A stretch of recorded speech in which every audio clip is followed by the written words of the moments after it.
Friday morning. Nandito kaming tatlo sa sala.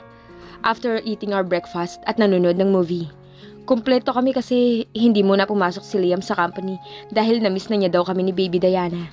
Dahil nga sa lagi na nga siyang busy this past 4 days. Han, date tayo mamaya, okay?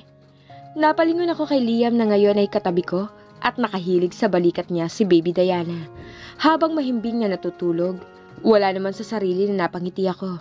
Sure, pero paano si Baby? Tanong ko. Di naman kasi namin pwede isama si Baby dahil for sure gabi na kami makakauwi.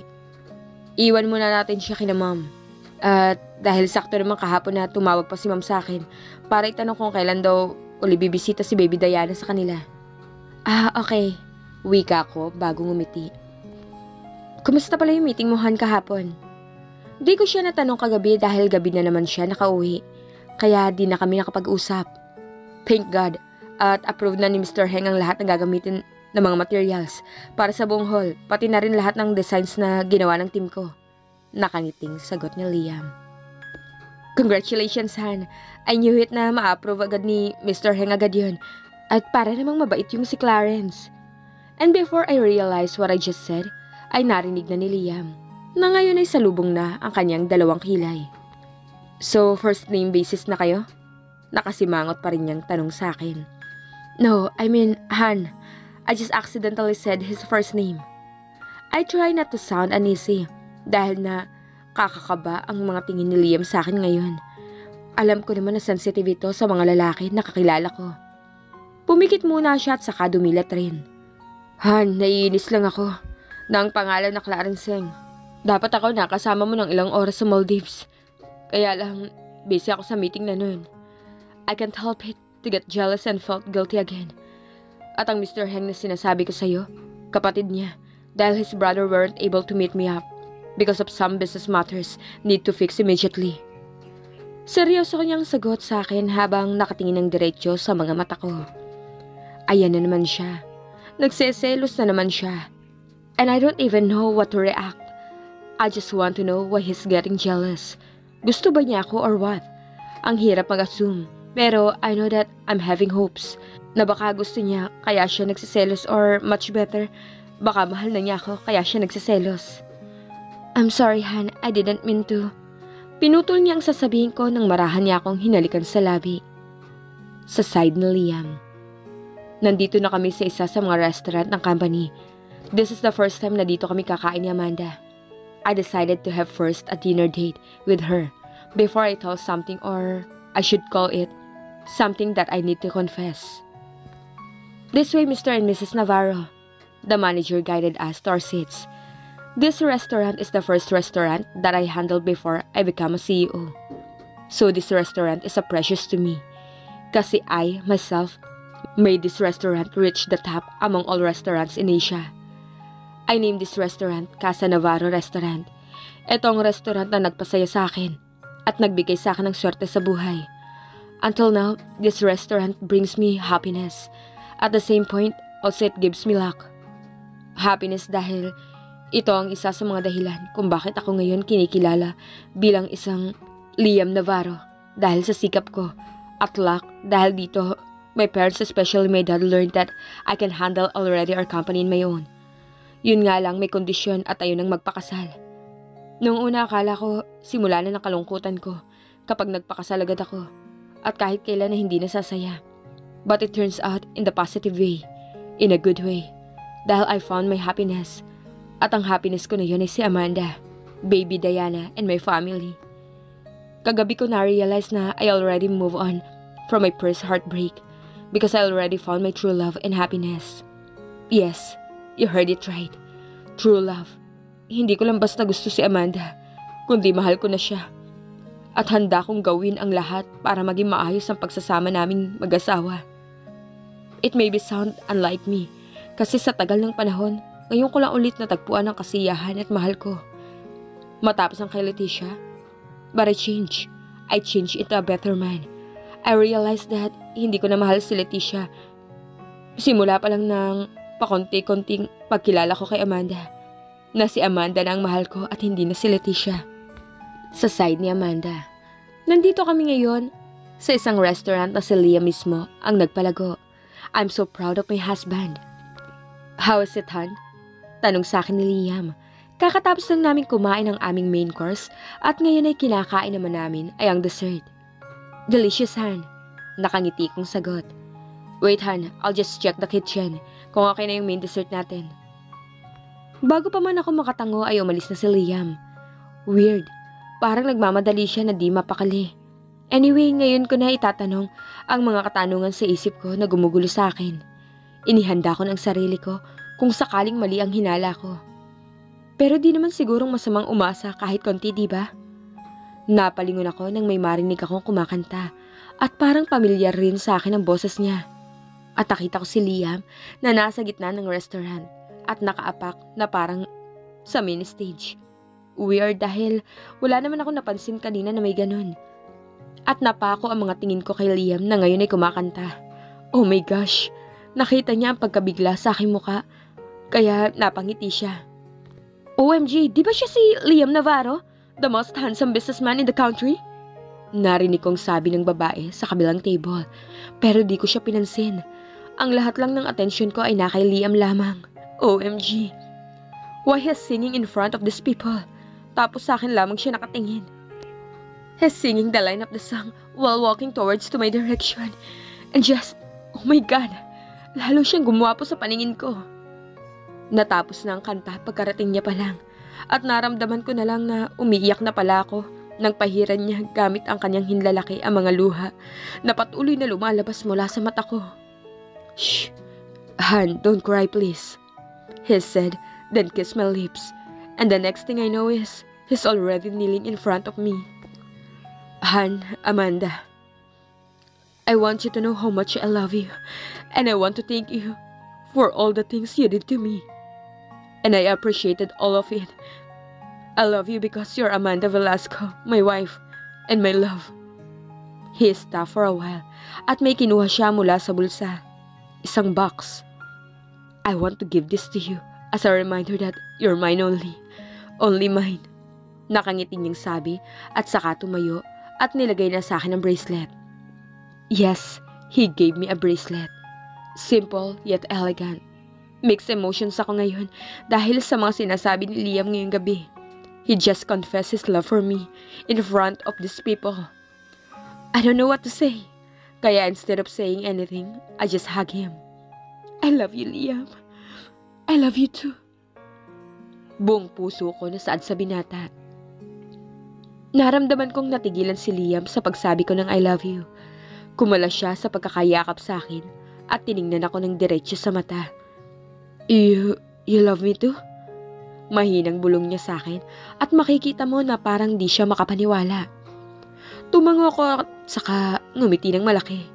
Yes, mahal na mahal kita. Sabi ko, saka ko siya niyakap. Naramdaman ko naman na niyakap niya ako ng mahigpit. I love you too, Amanda. So much. Napabitaw agad kami ni Amanda at napalingon nang marinig namin ang hiyawan at palakpakan ng mga tao sa loob ng restaurant. Wow, kahit na mag-asawa na sila, ang sweet pa rin nila sa isa't isa. Narinig kong sabi ng isang babae sa kanyang kasama. Napailing na lamang si Liam at ako. So, Han, tara na. Feeling ko para tayong teenagers nito eh. Natatawang sabi ko. Sure, Han. At susunduin pa natin si baby. And with that, lumabas na kami ng restaurant. Pero bago kami makaalis doon ay pinasalamatan muna ni Liam ang banda na tumugtog kanina at binigyan rin niya ang mga ito ng tip. Nasundo na namin si baby kina mommy at ngayon ay kakapatulog ko lang kay baby Diana. Han, tulog na ba si baby?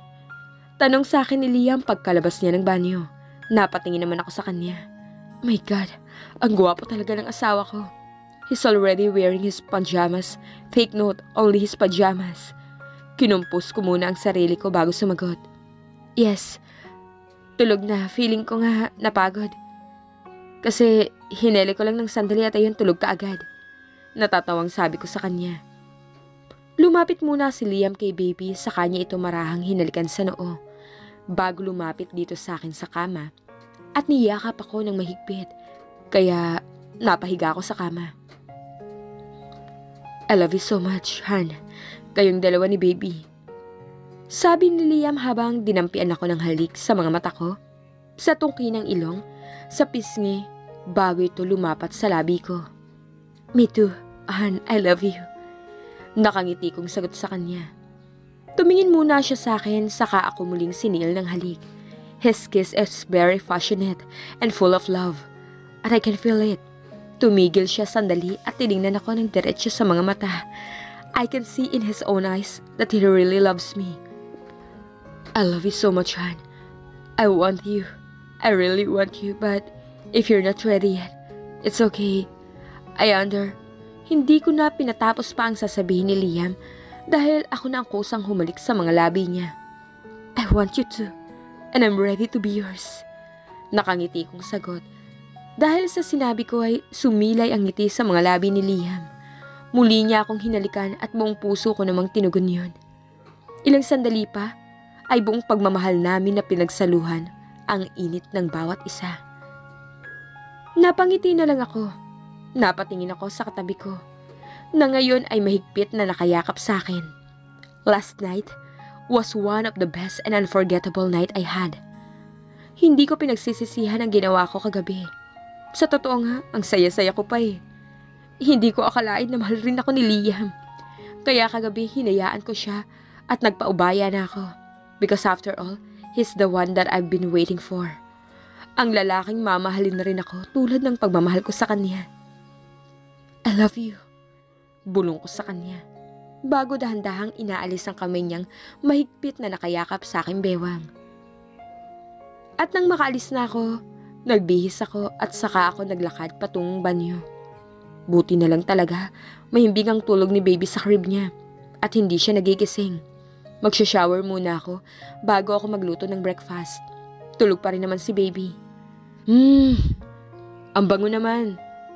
Nagluluto ako ngayon ng breakfast namin nang may biglang yumakap mula sa likod ko.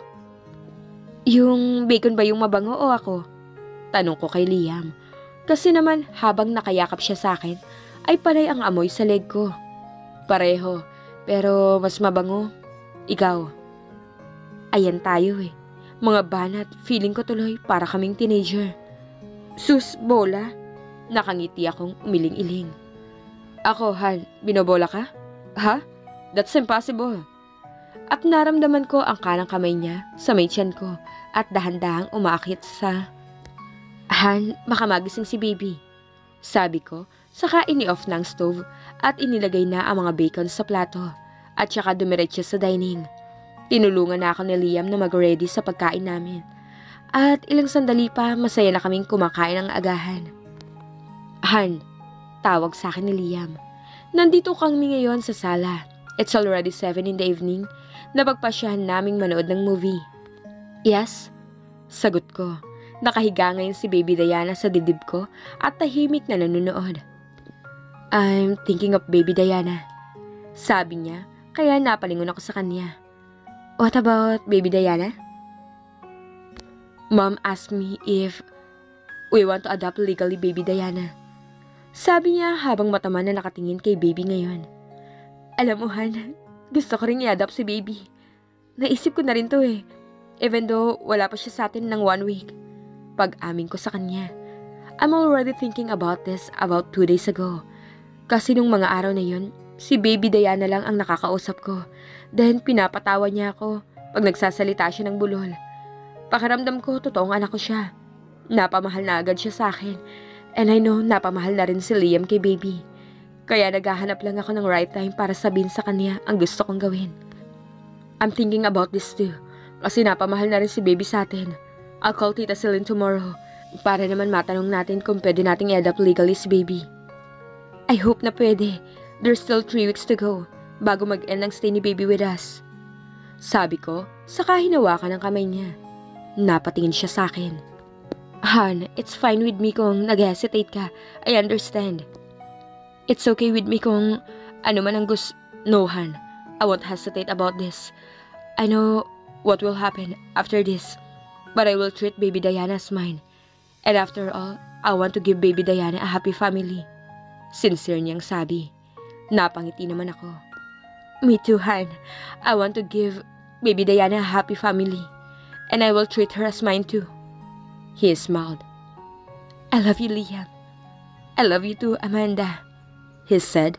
Then, unti-unting lumalapit sa akin para halikan ako sa labi. Pero napatigil siya nang may magsalita. Papa!